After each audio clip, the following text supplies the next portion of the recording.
Have you ever thought about what goes into that $5 shirt or the $10 gadget you just bought? You might be surprised to learn that these low prices come with hidden costs that are paid by our planet and people around the world. Did you know that the fashion industry is responsible for 10% of global carbon emissions? That's more than all international flights and maritime shipping combined. Or consider this, every year, the world generates over 50 million tons of electronic waste, and only 20% of it is recycled properly. The rest ends up in landfills or is shipped to developing countries, where it's often handled in unsafe ways. These shocking facts show that cheap products aren't just easy on your wallet, they're heavy on our environment and society. In this video, we'll dive deep into the hidden environmental costs of cheap goods. We'll explore the toxic chemicals that come with these products, the human suffering behind cheap labor, and the tricks companies use to make you think they care about sustainability. You'll learn simple strategies to make smarter choices and become a more conscious consumer. Get ready to uncover the truth and see how your shopping habits can help create a better world for all. Chapter 1. The true price of bargain buys. Cheap products seem like a steal, right? But that low price tag often hides a much bigger cost. When you buy a $5 trillion shirt or a $10 gadget, you're probably not thinking about the environmental and social impact behind it. Yet, the production of these cheap goods comes with a heavy price for the planet. A report from the World Resources Institute shows that the fashion industry alone contributes to 10% of global carbon emissions. That's more than all international flights and maritime shipping combined. Why are these products so cheap? It's often because corners are cut during production.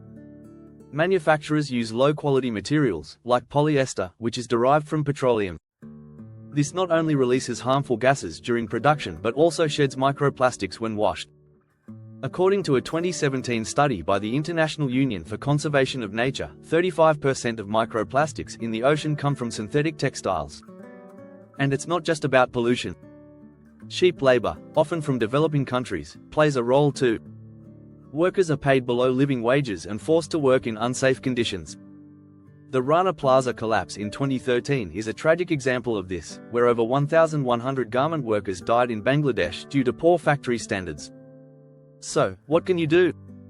One strategy is to invest in quality over quantity. While a $30 trillion shirt might seem expensive, it will likely last longer and have a lower environmental footprint than a $5 fast fashion item. Plus, supporting ethical brands that use sustainable practices is a vote for better business. As author Elizabeth Klein says in The Conscious Closet, every time you spend money, you're casting a vote for the kind of world you want.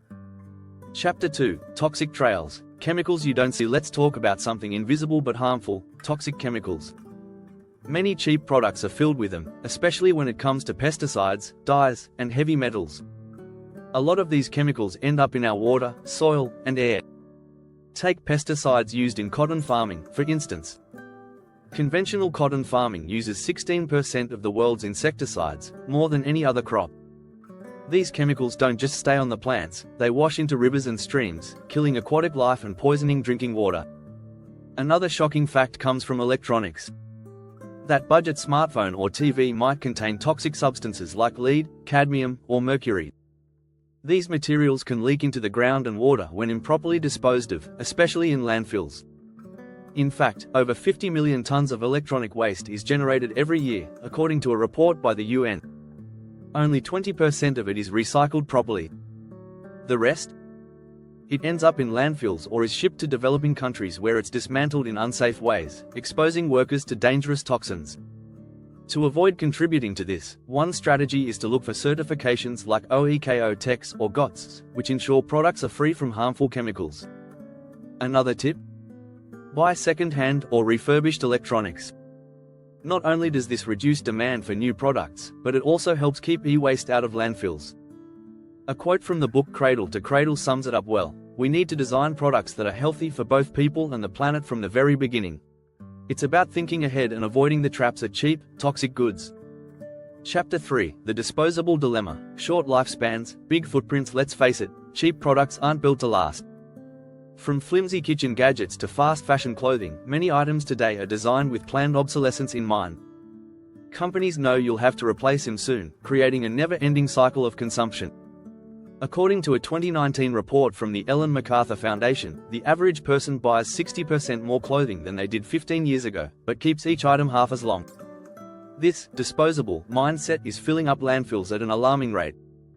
In the US alone, approximately 11 million tons of textile waste ends up in landfills each year. Most of these fabrics are made from non-biodegradable materials like polyester, meaning they could sit in landfills for up to 200 years. The same goes for electronics. Your $20 headphones might break in a year, and instead of repairing them, most people just toss them out and buy a new pair. What's the solution? Think durability. Invest in products made to last. Look for brands that offer warranties or repair services. Patagonia, for example, is known for its repair, reuse, recycle program, which encourages customers to fix their gear instead of throwing it away. Another option is to embrace minimalism. Owning fewer, higher quality items can reduce waste and simplify your life. As author Marie Kondo said in The Life-Changing Magic of Tidying Up, the best way to find out what we really need is to get rid of what we don't. By focusing on the essentials, you can cut down on unnecessary purchases and reduce your environmental footprint at the same time. If you're finding this information helpful, don't forget to hit that subscribe button. Join our community as we explore more ways to live sustainably and make informed choices. Chapter 4: Silent Sufferers, the human cost behind cheap goods. When you buy a cheap product, it's easy to forget the people behind it. From the factory worker in Bangladesh to the farmer in India, many individuals are paying the price for the low cost we enjoy. Unfortunately, these workers often face unsafe conditions, low wages, and excessive hours. A 2019 study by the Clean Clothes Campaign revealed that 93% of brands surveyed do not pay their workers a living wage. This means that despite working full-time, many workers can't afford basic necessities like food and healthcare. What's worse, many of these workers are stuck in cycles of poverty with no way out. Child labor is another grim aspect of cheap production. According to the International Labour Organization, 152 million children worldwide are involved in child labor, many in dangerous industries like mining or textiles. One of the best strategies to combat this is to support companies with transparent and ethical supply chains.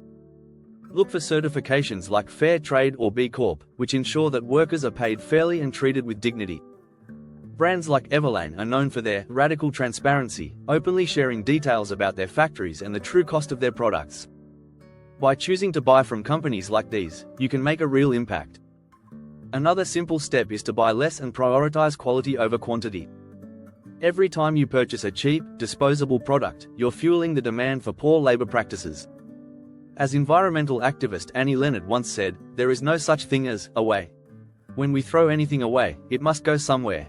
The same can be said for the people involved. When we buy cheap, they pay the hidden price. Chapter 5: Greenwashing Unmasked, the lies you're buying. Have you ever bought something labeled eco-friendly or natural, only to find out later it wasn't as green as you thought? This is called greenwashing, and it's one of the sneakiest marketing tricks out there.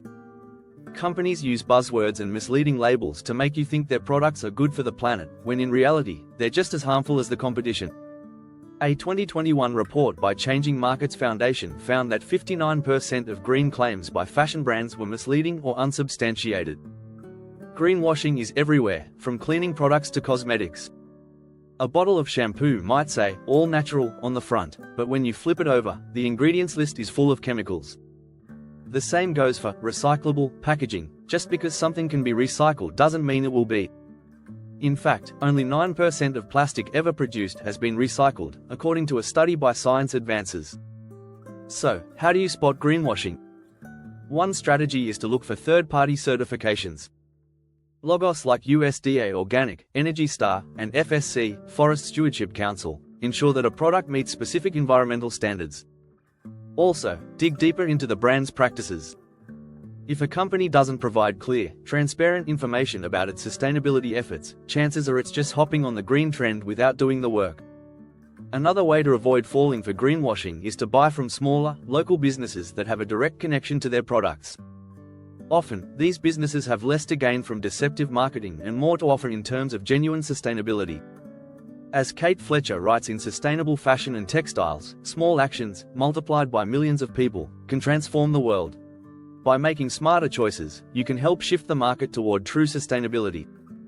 If you enjoyed this video, don't forget to subscribe for more insights on sustainable living and tips on making better choices for our planet.